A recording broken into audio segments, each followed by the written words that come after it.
কালিয়াগঞ্জে 4 চাকার গাড়িতে ধাক্কায় মোটরসাইকেলের 2 আরোহীর, ঘটনাস্থলে মৃত্যু এবং আহত 1।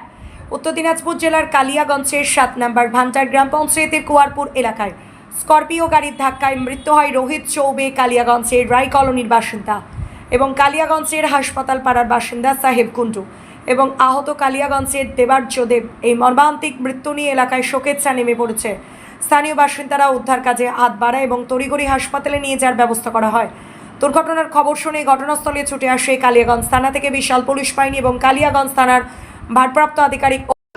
ঘটনাটা হচ্ছে, বাইকটা যাচ্ছিল রায়গঞ্জ থেকে কালিয়াগঞ্জের দিকে, আর গাড়িটা আসছিল যতটুকু আমরা জানলাম কালিয়াগঞ্জ কলেজ থেকে বেরিয়ে কালিয়াগঞ্জ থেকে রায়গঞ্জের দিকে যাচ্ছিল।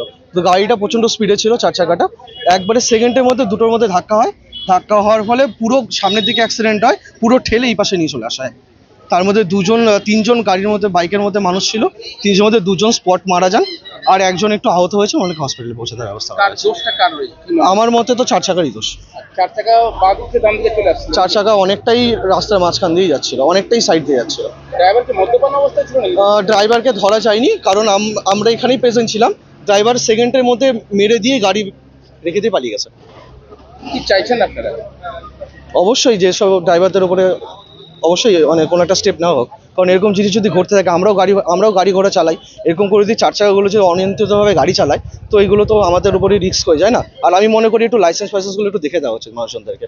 আর কোনো প্রোগ্রাম হয়, কোনো অনুষ্ঠান হয়, এত বাজেভাবে বাইকগুলো চালাফেরা করে। আমি শুধু 4 চাকার ক্ষেত্রে বললাম, বাইকের যে ইয়ং ছেলেপেলে, যে ইয়ং জেনারেশনের ছেলে, অনেকে দেখতে অবশ্যই এইসব জিনিসের ক্ষেত্রে একটু স্ট্রিক্ট অ্যাকশন নেওয়া উচিত, পুলিশদের একটু সচেতন হওয়া উচিত।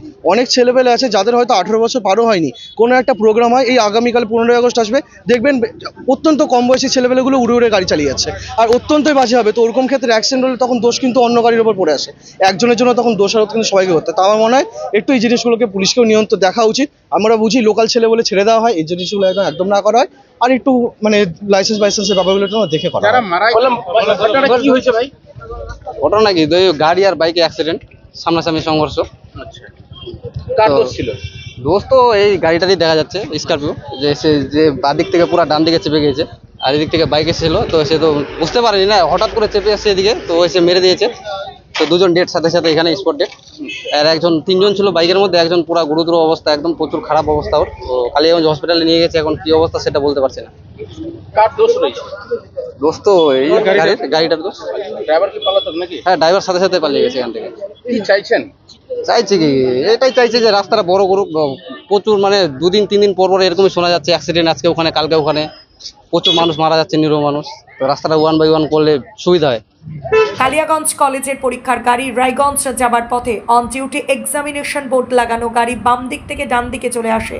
প্রাথমিকভাবে জানা যাচ্ছে ডান দিকের চাকা বাসট্রয়ে নিয়ন্ত্রণ হারিয়ে রায়গঞ্জ থেকে আসা মোটরসাইকেল আরোহীকে ধাক্কা মারে। মৃতদেহ উদ্ধার করে ময়না তদন্তের জন্য রায়গঞ্জ মর্গে পাঠানো হয়। আহত ব্যক্তির চিকিৎসা কালিয়াগঞ্জ হাসপাতালে চিকিৎসাধীন। সম্ভবত রায়গঞ্জ পাঠাতে পারে আহত ব্যক্তিকে।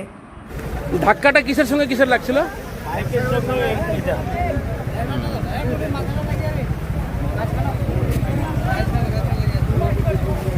বাইক কোথা থেকে আসছিল, কোন দিক থেকে?